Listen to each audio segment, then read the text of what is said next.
अस्सलामुअलैकुम। उम्मीद है आप सब खैरियत से हैं। आज की इस वीडियो में हम अपनी करंट सिचुएशन के बारे में कुछ डिस्कस करेंगे कि हमारे एमडी कैट रिकंडक्ट के चांसेस कितने हैं। पीएमसी ने जो रिपीटर्स को ये अलाउ किया कि वो अपना 2020 का रिजल्ट जो है उसकी बेस पे भी अप्लाई कर सकते हैं, उस चीज़ को हम लोग डिस्कस करेंगे। इसके अलावा आपके कोर्ट केसेस के बारे में, आपके प्रोटेस्ट के बारे में मैं कुछ इन्फो आपको दूंगी। फर्स्ट ऑफ ऑल हम लोग अपने इस इक्विवेलेंस फार्मूला के बारे में बात कर लेते हैं। पीएमसी की जो रीसेंट प्रेस रिलीज थी उसमें ये कहा गया है कि जो हमारे रिपीटर स्टूडेंट्स हैं वो 2020 के रिजल्ट की बेस पे भी जो है अप्लाई कर सकते हैं।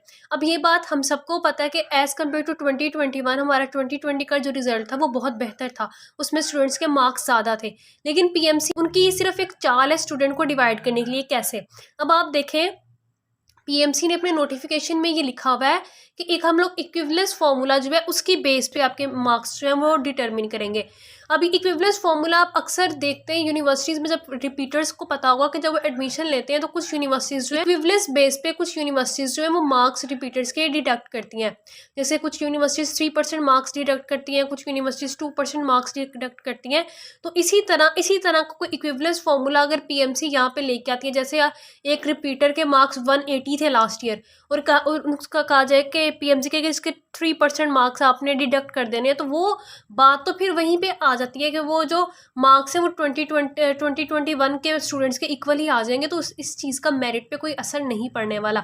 ये सिर्फ रिपीटर्स को एक लॉलीपॉप दिया है पीएमसी ने ताकि स्टूडेंट्स डिवाइड हो जाए। अलबत्ता वो कोई एज जो है वो रिपीटर्स को नहीं दे रही। लेकिन इसके अलावा चाहे इसमें रिपीटर्स को कोई एज नहीं भी दे रही, तब भी ये उनके अपने ही कॉन्स्टिट्यूशन के अगेन है, क्योंकि जो पॉलिसी आप 2021 में लेके आ रहे हो आप उसे प्रीवियस ईयर पे इम्प्लीमेंट नहीं कर सकते। इसी से हम लोग किसी भी अच्छी चीज़ की उम्मीद नहीं कर सकते। पहला ऑब्जेक्शन तो स्टूडेंट्स का यहाँ पे आ जाता था जो प्रोटेस्ट में है कि आउट ऑफ सिलेबस। उन्होंने पहले तो ये कहा कि आउट ऑफ सिलेबस है ही नहीं। लेकिन मेरी बात सुने, अगर आप ने आउट ऑफ सिलेबस देना है, लास्ट ईयर इन्होंने कहा कि कौन सा टेस्ट है जो सिलेबस से कन्फाइंड होता है, कहीं से भी दिया जा सकता है, हम लोग जज करना चाहते हैं स्टूडेंट्स को।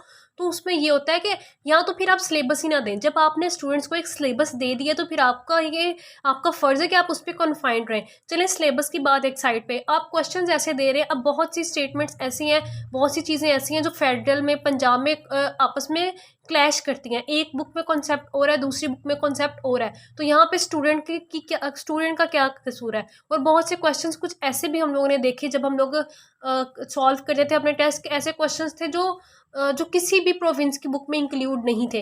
वो एग्जैक्ट जो थी वो लाइंस उठाई हुई थी इंटरनेट से, यानी कि इंटरनेट से एग्जैक्ट आपके क्वेश्चन जो है वो कॉपी पेस्ट करके टेस्ट में दिए गए हुए थे। तो ये आपका कौन सा सिस्टम है, कौन से इंटरनेशनल लेवल को आप मानते हुए आप ये भी नहीं देख रहे कि ये हम चीज़ हमारे सिलेबस में इंक्लूड है भी या नहीं। आप एग्जैक्ट उसे इंटरनेट से कॉपी पेस्ट करके, इंटरनेट से भी कहाँ से कॉपी पेस्ट कर रहे हैं, नीट और जीत ये जो टेस्ट होते हैं, इंडिया के एंट्री टेस्ट होते हैं, वो उनके क्वेश्चंस को उठा के दिया जा रहा है। ये आप लोगों का वो जजमेंट लेवल है, ये आपका वो ट्रांसपेरेंसी लेवल है। उसके बाद आप देखें कि आपके सिस्टम्स में इस कदर इश्यूज़ है। आप इन इश्यूज़ की एग्जांपल चलें, आप वहाँ सेंटर में आप नहीं मान रहे कि नहीं हमारा सिस्टम बिल्कुल ठीक है। बच्चों का रिजल्ट बार बार चेंज होता है। वेबसाइट हैक होने के बाद तो ये इश्यूज़ हुए हैं। वेबसाइट हैक होने से पहले भी यही इश्यूज़ थे कि बच्चे एक दफ़ा लॉगिन करते हैं, रिजल्ट कुछ और शो हो रहा है, दूसरी दफ़ा लॉगिन करते हैं, रिजल्ट कुछ और शो हो रहा है। तो मतलब कि आप अपनी गलती तो एटलीस्ट मानें कि हमारे सिस्टम में कोई ना कोई इशू है। लेकिन पीएमसी के जो मैंने वाइस चेयरमैन है वो बिल्कुल भी किसी चीज़ को मानने के लिए तैयार ही नहीं है। वो कहते हैं कि जी हम लोग बिल्कुल ठीक है। रिसेंट उन्होंने एक स्टेटमेंट दी अली रज़ा साहब ने कि जो बच्चे निकले हैं, अब देखें हमारे पास सीट्स कम है, जो बच्चे जिनका एडमिशन नहीं होता है उन्होंने किसी ना किसी पे को तो ब्लेम करना है, तो हमारे इदारे को ब्लेम कर रहे हैं। अब मैं एक बात कहना चाहूँगी यहाँ पे कि एएमसी के टेस्ट हज़ारों बच्चे देते हैं, वहाँ पे भी बहुत से बच्चे फेल होते हैं। क्या वो भी कभी इस तरह से रोड्स पे आए हैं? या हमारा एमडी कैट का टेस्ट इतने सालों से होता आ रहा है, ये इशू कभी स्टूडेंट्स इस तरह रोड्स प्रोटेस्ट के लिए निकले हैं? कभी भी नहीं निकले। सिर्फ ये इशू कब से हुआ है? जब से पीएमसी आई है। लास्ट ईयर हुआ है और इस ईयर हुआ है। आपके सिस्टम में कोई इशू नहीं है, आपकी की ठीक है, तो आप अपनी की को जो है वो हमें शो करवा दें, हम लोग देख लें। इस बारे में पीएमसी ने अपनी प्रेस रिलीज में कहा कि नहीं, ये इंटरनेशनल स्टैंडर्ड्स के अगेंस्ट है।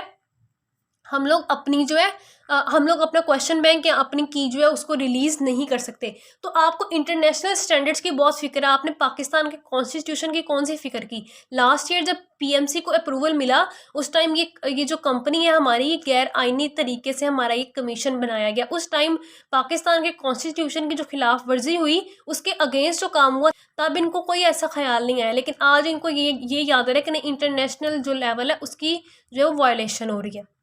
दूसरी चीज़ आपकी एमडी कैट रिकंडक्ट के बारे में कि क्या हमारा जो एमडी कैट है वो रिकंडक्ट हो सकता है। सबसे पहले मैं आपको ये बात बता दूं कि ये जो हमारे कोर्ट केसेस चल रहे हैं, हमारे प्रोटेस्ट हो रहे हैं, ट्विटर पे हैशटैग्स चल रहे हैं, ये सब लास्ट ईयर भी हुआ था। सेम यही चीज़ें ये लास्ट ईयर भी होती रही, लेकिन यहाँ इस दफ़ा बच्चों के साथ ज़्यादती ज़्यादा हुई, तो इसमें प्रोटेस्ट वगैरह में शिद्दत ज़्यादा है। अब आप देखें 2017 में हमारे पास एमडी कैट रिकंडक्ट हुआ था, और उस रिकंडक्ट की रीज़न सिर्फ ये थी कि हमारा जो पेपर था वो लीक हो गया था पहले ही। पेपर लीक होने की वजह से एमडी कैट को रिकंडक्ट करवाया गया था। अब यही काम हमारे पास 2021 में भी हुआ है। पीएमसी के क्वेश्चन बैंक जो है वो लीक हो गया, वो व्हाट्सएप ग्रुप्स में जो है वो अवेलेबल था। लेकिन इस चीज़ का कोई फ़र्क नहीं पड़ता आपके कोर्ट केसेस पे, क्योंकि कोर्ट आपकी हैकिंग वगैरह जैसी चीज़ों को नहीं मानती। ये सिर्फ उस कंडीशन में हो सकता है कि अगर आपका एफआईए जो है वो बीच में आके इन्वेस्टिगेट करे, इस चीज़ को वो प्रूव कर दे कि हाँ ये हैकिंग हुई है, तो वो चीज़ फिर आपके लिए एक एविडेंस हो सकती है। अगर ऐसा हो जाता है तो फिर तो रिकंडक्ट 100% होगा। लेकिन इस तरह से अब देखें, कोर्ट, आप लोग भी पाकिस्तान में रहते हैं, आप जानते हैं हमारा जो अदालती निज़ाम है वो किस तरह का है। इंसाफ लेने के लिए लोगों की उम्रें गुजर जाती हैं। लास्ट ईयर भी क्या हुआ, कोर्ट केसेस चलते रहे, फिर वो डेट्स एक्सटेंड होती है। एमसी ने कहा कि अगर हम लोग अब रिकंडक्ट करते हैं तो हमारा एडमिशन प्रोसीजर बहुत डिले हो जाएगा, और इस साल भी यही होगा। इसके अलावा आप अपने प्रोटेस्ट की सूरत हाल भी देख सकते हैं कि प्रोटेस्ट में इशू ये है कि हमारे पास तादाद कम है।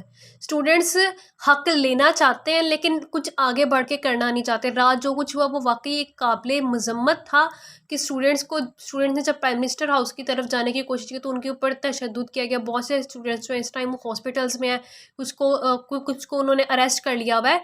ये कंडीशंस जो है इससे जो हमारे स्टूडेंट्स हैं वही सफ़र हो रहे हैं। तो इस सिनेरियो में आपके पास जो है हालात बिल्कुल ही अनप्रिडिक्टेबल है कि क्या होने वाला है। लेकिन अगर एफआईए इसके अंदर आके इसको इन्वेस्टिगेट कर दे और वही प्रूफ कोर्ट में पेश कर दिए जाए, तो आपका एमडी कैट 100% रिकंडक्ट होगा। लेकिन फिलहाल जो सर्कमस्टांसिस चल रहे हैं, कोर्ट केसेस हैं, इसके अलावा रोड प्रोटेस्ट है, ट्विटर कंपेन्स चल रही हैं, तो मैं स्टूडेंट से कहूँगी कि जो बच्चे फिजिकली प्रोटेस्ट को ज्वाइन नहीं कर सकते वो एटलीस्ट ट्विटर कंपेन में ज़रूर हिस्सा लें, और अपने ट्वीट्स में लोगों को मेंशन किया करें। जैसे जो आपके एंकर पर्सनस हैं जिनको आप जानते हो, समा के कोई एंकर पर्सन है, दुनिया न्यूज़ के, जियो के जो बड़े चैनल्स के एंकर पर्सनस हैं ट्विटर पे, आप उनको लाजमी टैग किया करें ताकि आपकी बात जो है वो उन तक भी पहुँचती रहे। उसके बाद इस चीज़ का अंदाज़ा मुझे भी है कि स्टूडेंट इस वक्त किस फेज़ से गुजर रहे हैं, कि कुछ सर्टेन ही नहीं है कि उनका एडमिशन होगा नहीं होगा। तो इस फेज़ में मैं ये कहूँगी कि बहुत सी यूनिवर्सिटीज़ के एडमिशन जो है वो अब क्लोज़ हो चुके हुए हैं। कुछ के अभी ओपन, और कुछ के एफएससी के रिजल्ट के बाद ओपन हो रहे हैं आहिस्ता आहिस्ता।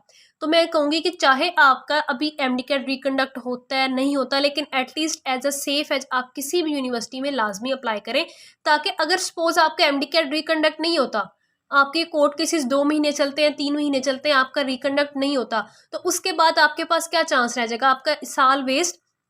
और जो बच्चे रिपीट करने का कह रहे हैं कि हमने रिपीट करना है इसलिए हम कहीं एडमिशन नहीं ले रहे, लेकिन मेरी बात सुने, जब तक पीएमसी के आपका रिपीट करने का फ़ायदा नहीं है। क्यों? लास्ट ईयर जिन बच्चों के 170 180 मार्क्स थे, इस दफ़ा वो एमडी कैट को क्लियर भी नहीं कर सके। रिपीटर्स की बात कर रही हूँ मैं। तो जब तक आपका सिस्टम ठीक नहीं है, आप एटलीस्ट अपना साल ज़ाया ना करें। आपने रिपीट करना है बिल्कुल करें, लेकिन साथ कोई डिग्री लाजमी स्टार्ट कर लें, ताकि एटलीस्ट आप साथ कोई डिग्री लाजमी स्टार्ट कर लें, और साथ साथ अपने एमडी कैट की प्रिपरेशन करते रहें, ताकि नेक्स्ट ईयर भी अगर हालात यही भी हो तो एटलीस्ट आपका साल ज़ाया ना हो।